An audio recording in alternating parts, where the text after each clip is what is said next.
कथालय आपल्यासाठी सादर करीत आहे साहित्यरत्न लोकशाहीर अण्णाभाऊ साठे लिखित मराठी कथा तमासगीर.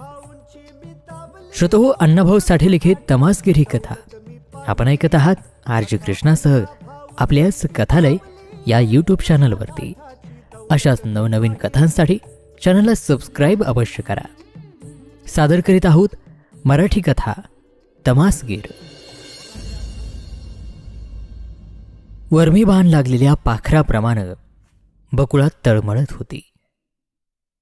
बकुळानं आजपर्यंत कैक तमाशांच्या फडांमध्ये आपल्या नेत्रांच्या गोड हालचालीनं हजारो लोकांवर मोहिनी टाकली होती. पण आज तिच्या नेत्रांपुढून ओमाची मूर्ती बाजूला होत नव्हती. तिच्या तरुण मनाला कसली तरी ओढ लागली होती. त्यानं ओमाला तसा कधी पाहिला नव्हता, परंतु त्याची ख्याती तिच्या कानावर होती. तो ओमा तिला भेटणार होता, पण मैदानावर भेटणार होता.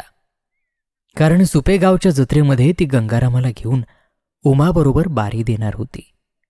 आणि तो बारीचा दिवस अगदी परवावर येऊन ठेपला होता. नदीचा प्रवाह संथ थांबावा तशी रात्र निघून जात होती. नवे क्षण परवाचा दिवस जवळ आणीत होते. गंगारामाच्या घरामध्ये निशब्दता पसरली होती.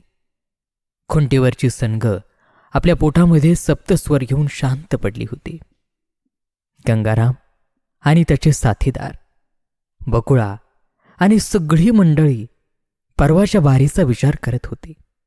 जय का पराजय हा प्रश्न त्यांच्या डोळ्यांपुढं तराजूप्रमाणे हेलकावे देत होता.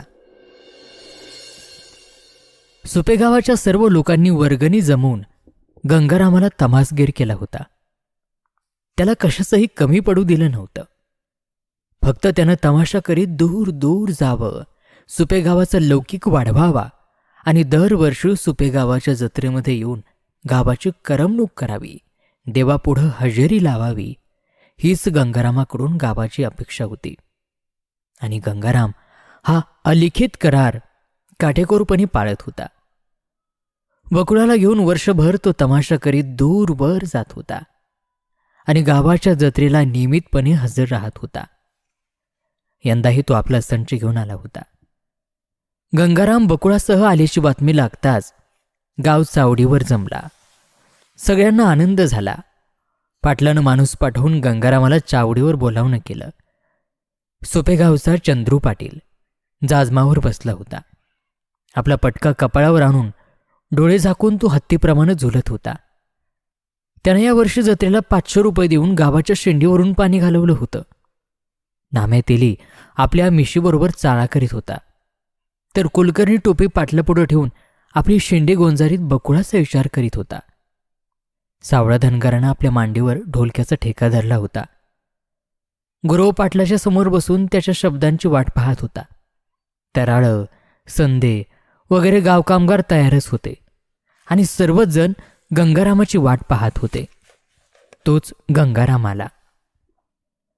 गंगाराम चावडीवर येताच सगळी मंडळी एकदम जागी झाली. प्रत्येकानं काहीतरी हालचाल केली आणि गंगारामानं सर्वांना एकदमच रामराम केला. सर्वांनी छाताळाला हात लावून त्याचा स्वीकार केला. गंगारामाला पाहताच कुलकर्ण्याला बकुळाची आठवण झाली आणि त्यानं आवाज चढवून विचारलं, कसं काय गंगाराम, बकुळाची प्रकृती ठीक आहे ना? 2 दिवस तिच्यावर मोठं ओझं पडणार आहे म्हणून म्हणतो. कुलकर्ण्याच्या मनामध्ये काहीतरी खोच असावी असा संशय येऊन गंगारामानं पाटलाकडं पाहिलं.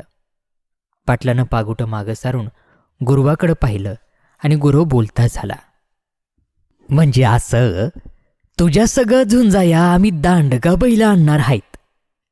त्यानं मध्येच थांबून पाटलाकडं तिरप्या नजरेनं पाहिलं आणि पुन्हा आपल्या कुलकर्ण्याच्या बोलण्याचा अर्थ सरळ केला, म्हणजे तुझ्या बरोबर बारी देण्यासाठी आम्ही मोठा तमासगीर आणणार आहेत बघ. आणणार नव? पाटील डोळे उघडून खेकसला. लेका सार ठरलं या. एवढं बोलून पाटलानं पुन्हा डोळे झाकले आणि तंबाखूमध्ये चुना कालवीत काळीचा पाटील म्हणाला, पांडीचं नाव राखड्या, लौकिक वाढला पाहिजे गावाचा.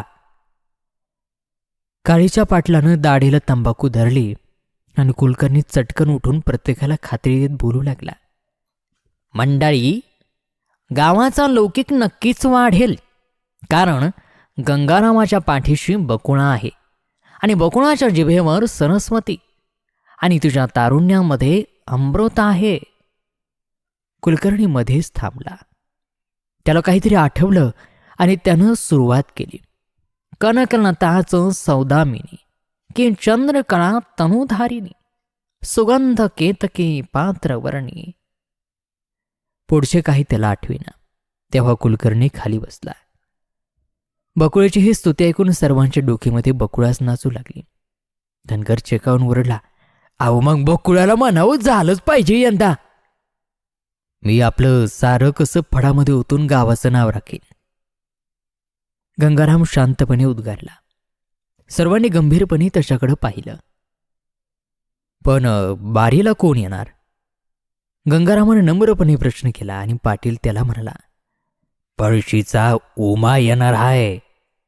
पर उमा म्हणजे लियासा प्यासा नव्हा. धनगराने इशारा देण्याचा आविर्भाव चेहऱ्यावर आणून सांगितलं. पण एकदम स्वर चढवून गंगाराम म्हणाला, कोणी बी येऊ द्या, माझ्या घरामध्ये गाण्यानं पेव भरलेलं आहे. मी डरत नाही कुणाला. यावेळी मात्र सर्वांना आनंद झाला. परवा आपल्या गावच्या जत्रेमध्ये आपल्या गावाचा तमासगीर गंगाराम उमाबरोबर बारी देणार. मोठा चुरशीचा सामना होणार. भरपूर तमाशा पाहायला मिळणार. या जाणीवेनं सर्व लोक आनंदित झाले. सर्वांचं लक्ष त्या दिवसाकडे लागलं.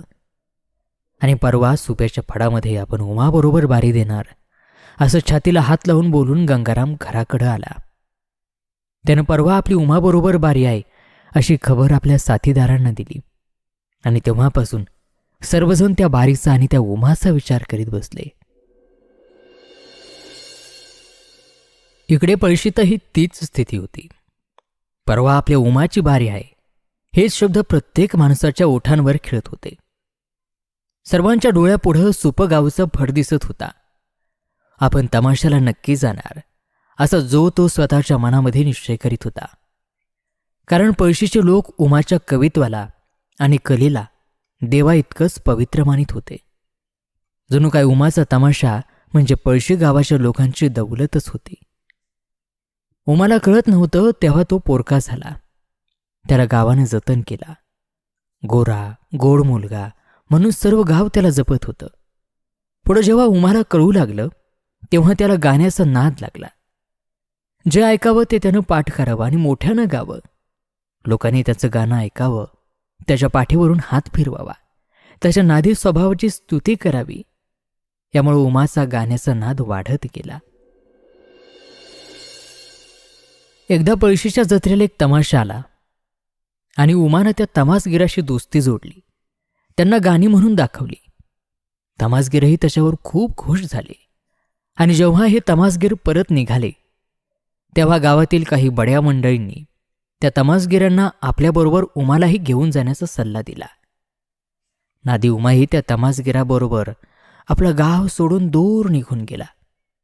परंतु त्या दिवसापासून गावामध्ये गाण्याचे सूर नाहीसे होऊन लोकांना उमाची आठवण होऊ लागली. 10 वर्ष गेली. 10 पावसाळे झाले. त्यांनी उमाचं घर पाडून मातीला मिळवलं. तुळ्यांची लाकडं किडीनं खाल्ली. कबुलं फुटून नाहीशी झाली. पण उमाची आठवण लोकांना होतच होती. आणि 11व्या वर्षी एकाएकी उमाचा तमाशा पळशीच्या जत्रेमध्ये येऊन दाखल झाला. एकाएकी उमा परत आल्याची बातमी ऐकून गाव उमाकडे धावला. लोकांनी त्याला डोळं भरून पाहिला. परंतु त्यावेळी उमा पाहिला तसा तो आता राहिला नव्हता. तो पार बदलला होता. तो त्या तमाशामध्ये नाचाचं काम करीत होता. एवढंच नव्हे तर तो हजरजबाबी तमासगीर झाला होता. त्याला सुंदर स्त्रीच्या वेशामध्ये पाहून तमाशाच्या शौकीन धुंद होत होते. सुंदर स्त्रिया तर त्याचा हेवा करीत होत्या. मोठमोठे तमासगीर त्याच्या कवित्वाने पार पळून जात होते. कैकांना त्याचा मत्सर वाटत होता. उमा ज्या तमाशामध्ये होता तो तमाशा केवळ उमाच्या कलेवर चालत होता. उमाच्या कीर्तीची घोड दौंड नुकतीच सुरू झाली होती. जेव्हा पळशीमध्ये तमाशा उभा राहिला तेव्हा सारा पोर आणि थोर नागाप्रमाणे डोलू लागला. वेळोवेळी त्याच्या गाण्याच्या शेवटी होणारा पळशीचा उल्लेख ऐकून पळशीकरांच्या माना अभिमानानं ताठ झाल्या. तमाशा संपला. तमासगीर बिऱ्हाड बांधून निघाले तेव्हा उमाही सर्वांचा निरोप घेऊन निघाला. सर्व लोक पुन्हा दुःखी झाले. उमा निघाला यामुळे ते बैचैन झाले. परंतु क्षणामध्येच उमा जाणार या विचाराची जागा त्याला जाऊ द्यायचा नाही या विचारानं घेतली. तमासगिरांचं बिऱ्हाड चावडीपुढं लोकांनी अडवलं. जो तो उमाला सांगू लागला, उमा जाऊ नगस. उमाचे तमासगिरही उमावर आपली मालकी सांगू लागले. बाचाबाची वाढली. बाबा शिंदा पुढे येऊन म्हणाला, उमा हातच राहा, हातच तमाशा कर. पोलीस पाटलांनी उमाला उपदेश केला, उमा हातच तमाशा कर. इनामाचा लिलाव करून मी तुला पैसा पुरवतो. हवं असं बोलू नका हो. तमाशाचा पुढारी उठून त्यांना म्हणाला, आमचा नाचा घेऊ नका हो. तू कोणत्या रे गावचा? रामा महाराणं त्या तमासगिरीला प्रश्न विचारला. आणि आमचा माणूस तू का नेणार? हाऊ पर आमच्या पोटावर पाय मारू नका. तमासगीर जरा जोरातच बोलला. महार त्याला म्हणाला, हात जास्त बोलू नका बघ, नाहीतरी पाठीवर पाय बसल. गोमानं जा. तो लहान पोरांचा गराडा, तो आग्रह, ती माया आणि ते गावाचं अलोट प्रेम पाहून उमाचं अंतकरण बडबडू लागलं. त्याचा आत्मा गावाबाहेर जाण्याला कचरू लागला. पण नाचाला घेऊन जाऊ या तमासगिरांच्या निर्धारानं तो भ्रमिष्ट झाला. त्यानं क्षणभर विचार केला आणि चटकन उठून तो एका घरामध्ये गेला. सर्व तमासगिरांनी चावडीपुढं बैठक मारली. ते म्हणू लागले, नाचा घेऊनच जाणार आम्ही. थोड्या वेळानं उमा परत आला. लोक त्याच्याकडे पाहत होते. तोच त्यानं हातातला आपला आंबाडा त्या तमासगिरांच्या अंगावर फेकून देत म्हटलं, हा आपला नाचा घ्या आणि जावा. मी माझं गाव सोडणार नाही. उमाच्या त्या बोलण्यानं, त्या वागण्यानं तमासगीर थंडगार पडले. गावाला आश्चर्य वाटलं. क्षणामध्ये सारा गाव उठून उभा राहिला. लोकांनी उमाला खांद्यावरती घेऊन त्याची मिरवणूक काढली. पागोटी, घोंगडी हवेमध्ये उडवून देऊन आनंद व्यक्त केला. त्या दंगलीमध्ये ते तमासगीर केव्हा आणि कुठे गेले याचा काही पत्ताच लागला नाही. त्या दिवशी रात्रभर लोक झोपलेच नाहीत. त्यांनी रात्रभर जागून विचार करून उमाचं घर बांधायचा विचार नक्की केला. आणि दुसऱ्या दिवशी माळाला वडारानं सुरुंग लावून दगड काढायला सुरुवात केली. गाड्या भरून ते दगड आणू लागले. कोणी मोठ झुंपून पाणी आणलं, कोणी मातीचा ढीग लावला. गावाचे सुतार, लोहार, गौंडे कामाला लागले. आपोआप सगळी चक्र फिरू लागली. मानवाच्या सामुदायिक शक्तीनं विराट स्वरूप धारण केलं. आणि उमाचं घर नेस्तनाबूत करायला ज्या काळाला 10 वर्ष लागली, त्या काळावर माणसाच्या श्रमशक्तीनं मात केली. दुसऱ्याच दिवशी एखादा कोंब उगवावा तसं उमाचं घर उगवून आलं. त्या घराकडे पाहून उमाच्या डोळ्यामध्ये आनंद अश्रू तरळू लागले. आपल्या कल्पनेनं वेगळी सृष्टी निर्माण करणारा उमा चकित झाला होता. त्या सत्यसृष्टी निर्माण करणाऱ्या महाशक्तीपुढं त्यानं मान नम्र केली. तिसऱ्या दिवशी आणखी एक चमत्कार घडला. उमाच्या आजोबानं ज्या सावकाराकडे आपली जमीन गहाण टाकली, त्याच्या नातवाला गावकऱ्यांनी पंचामध्ये बोलावून उमाची जमीन परत करायला भाग पाडलं. आणि ज्या दिवशी उमा आपल्या घरामध्ये गेला, त्याच दिवशी पोलीस पाटलानं तमाशाची सर्व संघ त्याच्यापुढं आणून मांडली. ते पाहून उमाला कळून चुकलं की जे सर्व काही झालं ते केवळ तमाशामुळंच झालं. लवकरच उमाच्या घरामध्ये गाण्याचे सूर उमटू लागले. पुन्हा त्याच्या घरामध्ये ढोलकं, तुंतुनं एका सुरामध्ये निनादू लागले. पुन्हा त्याच्या प्रतिभेला बहर आला. केवड्याच्या कणसाचा सुगंध जसा दूर जावा तसा उमाच्या कवित्वाचा परिमल दूर दूर पसरू लागला. आजूबाजूच्या गावचे लोक त्या सुगंधानं धुंद होऊ लागले. परंतु तो सुगंध फैलवणारा काव्यवृक्ष पळशीमध्ये होता. त्याच्यावर सर्व पळशीकरांची मालकी होती. म्हणूनच उमा, पळशी आणि तमाशा ही 3 नावं एका धाग्यात ओवली जात होती. अशा ह्या उमाच्या तमाशाची सुपे गावाच्या फळावर बारी होती. आणि म्हणूनच सारी पळशी त्या बारीचा विचार करत होती. जणू पळशीची सारी भरत सुभेच्या फडात ईर्ष्येला पडली होती. सुप्याची जत्रा भरली होती. सर्व गाव माणसांनी फुलून निघाला होता. देवाची पालखी निघाली होती. 12 बलुती धावपळ करत होती. मशालीच्या उग्र प्रकाशामध्ये कुऱ्हाडी लखलखत होत्या. देवळामध्ये देव पोहोचून उमाला उभा करायची सर्वांना घाई झाली होती. उमा पळशीकर येऊन पोचल्याची वंदता सर्वत्र पसरली होती. कोणी बकुळाच्या नावाचा जप आरंभला होता. शेवटी एकदाची पालखी देवळात गेली. लोक घासभर पोटात रेडून पाराखाली पुन्हा एकत्र झाले. तरुणांनी तोपर्यंत फड करून ठेवला. दोन्ही बाजूंनी तमासगीर आपल्या सर्व तयारीनिशी हजर झाले होते. पाटलानं पागुट मागे सारून सर्वत्र नजर फिरवली आणि हुकमी आवाज काढला, करा गा सुरू. आणि लगेच त्यानं चांभाराकडं कुऱ्हाड रोखून आज्ञा केली, ए बाय तू उजाड कर की. चांभाराने तेलाच्या बुधल्या मशालीच्या डोक्यावर उतान्या करून प्रकाश वाढवला आणि पाटील पुन्हा ओरडला, मंडळी खाली बसा, बसा खाली. अरे हा पोलीस कुठे गेला? कुलकर्ण्यानं पोलिसाच्या नावानं हाकाटी पिटली आणि हाडकुळा पोलीस कमरेचा पट्टा वर ओढीत छडी हलवेत गर्तेमध्ये शिरला. हे बसून घ्या, बसून घ्या.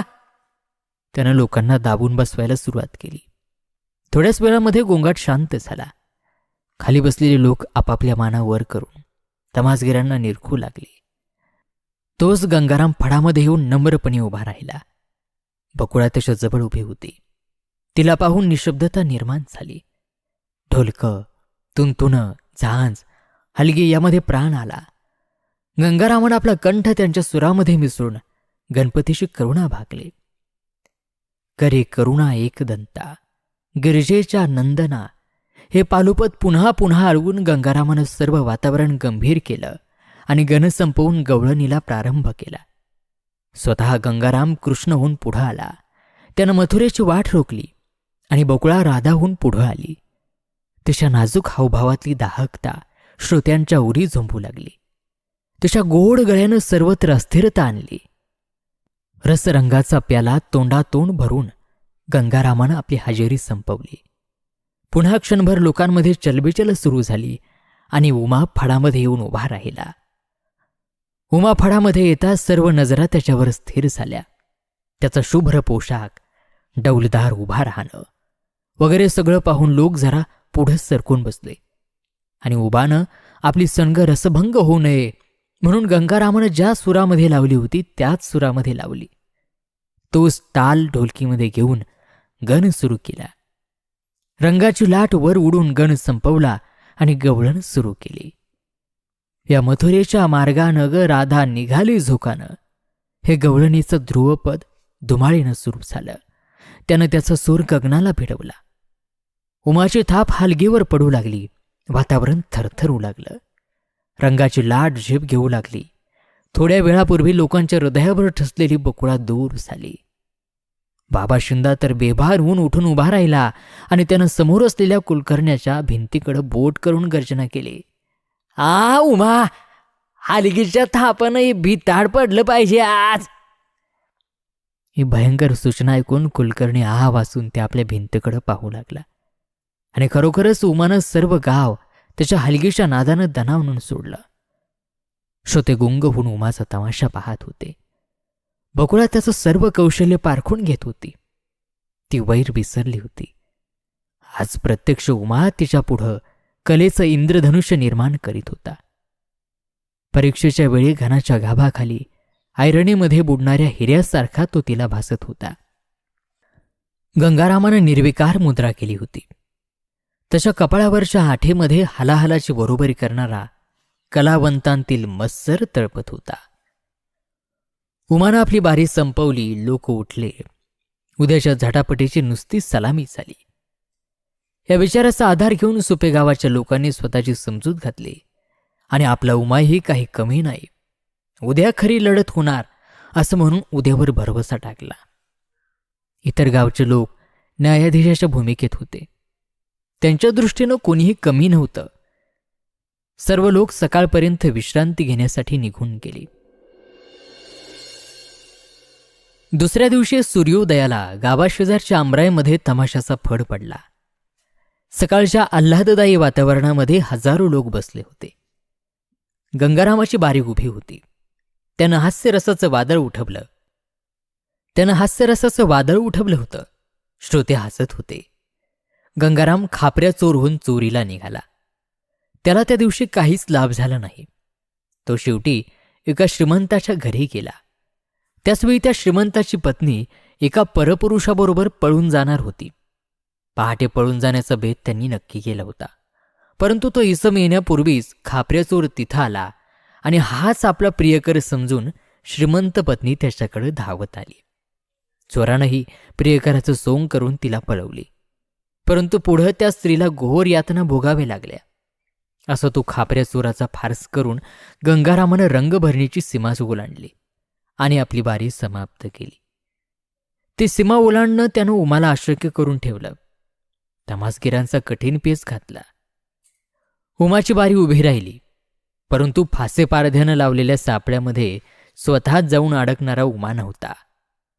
प्रेमरसाचा परिपोष करून श्रोत्यांना प्रेमरसामध्ये बुडवण्याची त्यानं तयारी केली.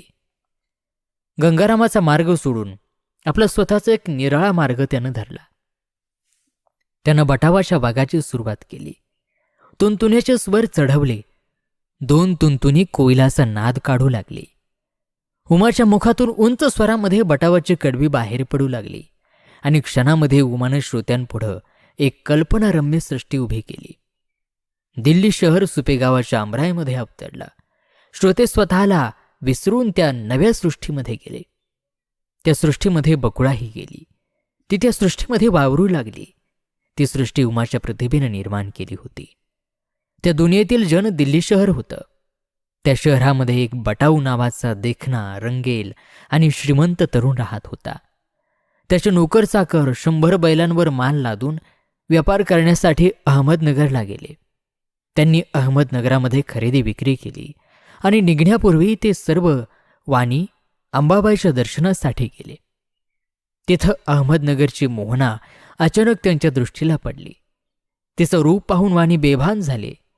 त्यांनी मोहनासारखी सुंदर स्त्री कधी पाहिलीच नव्हती. मोहनाचा पती दूरदेशी स्वारीवर गेला होता. ती एकटीच घरी होती.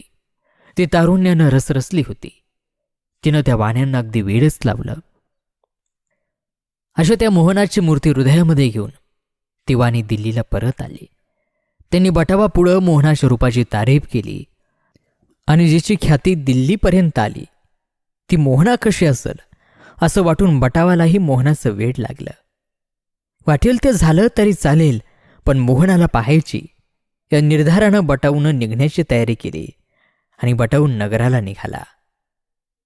उमानं सत्यसृष्टी अदृश्य केली. बटाऊ, वाणी, मोहना, दिल्ली याचंच तिथं अस्तित्व प्रस्थापित झालं. उमाचे साथीदार वगाची कडवी मोती पेरल्याप्रमाणे पेरू लागले. उमा स्वतः बटाऊच्या विषात पुढं आला आणि रसरंगाच्या सरितेला महापूर येऊन बकुळाचं मन त्या महापुरामध्ये उडी घेण्यासाठी बावरलं. उमानं समोरच्या बकुळाकडे कटाक्ष फेकून कडवं सुरू केलं. दिल्लीचा बटाव झोरा बावरा, हजारात हिरा लाखामध्ये मोहरा, चंद्र गगनात मारितो लहरा, वय 25 कोवळा चेहरा, शब्द जणू त्याचा मंजूळ वारा, मस्तकी शोभे मोत्यांचा तुरा, दंडात दंडपेट्या रेशमी दोरा, मुखी पानाचा विडा रंगला, पायामध्ये नामी पठाणी जोडा, गोप करगुटा शिंदेशाही तोडा, कड सोन्याचं पवित्र लीला. तमासगीर कलेचं मंदिर उभारू लागले. लोक स्थिर होऊन बटाऊ पाहू लागले आणि बकुळ्याच्या कानामध्ये तिचं मन बोलू लागलं. जर आपण या बटावाची मोहना झालो असतो तर किती छान झालं असतं. परंतु गंगारामाचं मन लटपटलं होतं. आपला कडेलोटच होत आहे असं त्याला वाटलं. त्यानं चंदू पाटलाकडे धाव घेतली. पाटील, कुलकर्णी, तेले, गुरव वगैरे मंडळी गुंग झाली होती. गंगारामानं पाटलाला खून केली आणि गोमाचा घोडा सजू लागला. कडवं सुरू झालं.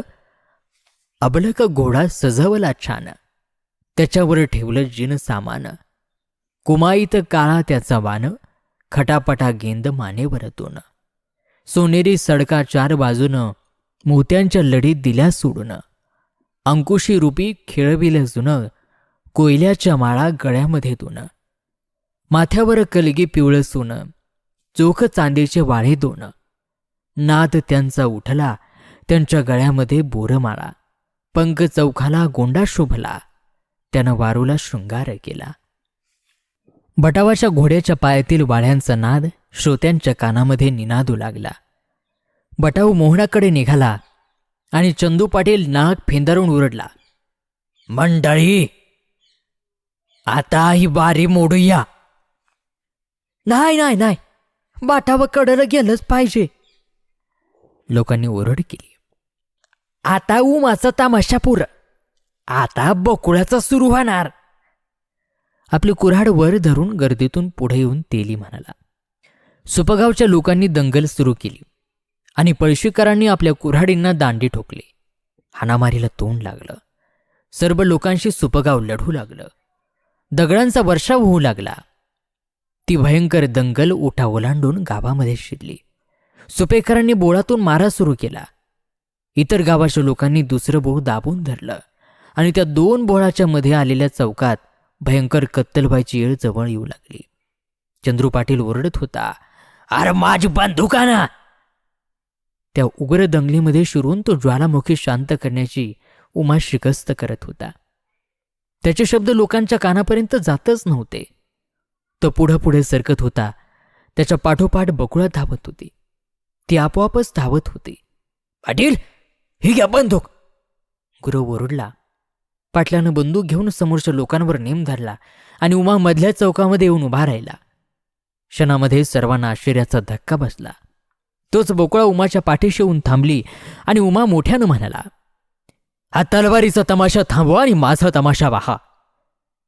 सर्व हत्यारं खाली आली. कुऱ्हाडी धरणीवर टेकल्या. शब्दांना वाव मिळाला. चंद्रू पाटील बंदुकीची नळी बाजूला करून म्हणाला, आमासनी बाकुळाचा तमाशा पाहिजे. नाही, आधी बटाऊ पोरता झाला पाहिजे. समोरच्या बोळातून आवाज आला आणि बकुळा पुढे होऊन म्हणाली, उमा आणि बकुळे यांचा एकच तमाशा होणार. उमा बटाऊ होणार आणि मी त्याची मोहना होणार. मग तर झालं. मग काय दुधात साखरच म्हणायचं. आंधळ डोळच मागतं. चंद्रू पाटील बंदूक खांद्याला लावीत म्हणाला. सागराला सरिता मिळाली. द्वेषाची आग शांत झाली. खडगावर कलेनं मात केली. लोक शांत होऊन चौकामध्ये येऊन बसले. उमाचे साथीदार येऊन पोचले आणि पुन्हा वातावरण निर्मळ झालं. पुन्हा सर्वांच्या मुखावर हास्य तरळू लागलं. बकुळा मोहनाहून बटावाच्या स्वागतासाठी सज्ज झाली आणि उमा बटावहून दिल्लीला निघाला. पुढचं कडवं सुरू झालं. फाल्गुन मासी उन्हाळ्यात ऊन, घोडा लावेल त्या रस्त्यानं. लागलं पुढं भयासुर वन, गवत काडीची आत अडचण. दवना मारवेल डोईच्या वर गेली गांजीनं, कुंदा पाहुण्याची झाली कापण. होता हराळेचा चोप बाजून, व्यापेल रान खार शिंपीनं. बाभळ बोर चिंच जांभूळ आंब्याचं वन, पळस पांगिरा न्यारा त्याचा वान. करंजी पानं घोडा भोकर छान, हुंबर टेंबर पिकून झाली घाण. झाडावर पिकली कवट गोंदण, कलाचे बेट भारी शुभिवान. बी त्याला येते फार दिवसानं, आल्यावर बी जातं वाळून. होतं मग ज्योतिषाला पावन, मूर्ती बटावून काठी देवाला. धावशिला वेल उन्हाळी, काबळीची झाडावर जाळी गोड दिसण्याला. अनंत वनराजीनं भरलेल्या अरण्यातून उमाचा बटाव मोहनाकडे निघाला होता. तमाशा पुन्हा रंगला होता आणि लोकांचा रुद्र अवतार शांत होऊन आता ते तमाशा पाहत होते. तमासगिरांनी कलेच्या किमयेनं सर्वांची मनं भारली होती. आणि श्रोतहो, याच बरोबर साहित्यरत्न लोकशाहीर अण्णाभाऊ साठे लिखित तमासगीर ही मराठी कथा या ठिकाणी समाप्त होत आहे. ही कथा तुम्हाला कशी वाटली कमेंट करून नक्की सांगा. आणि अशाच नवनवीन कथांसाठी पाहत रहा कथालय. धन्यवाद.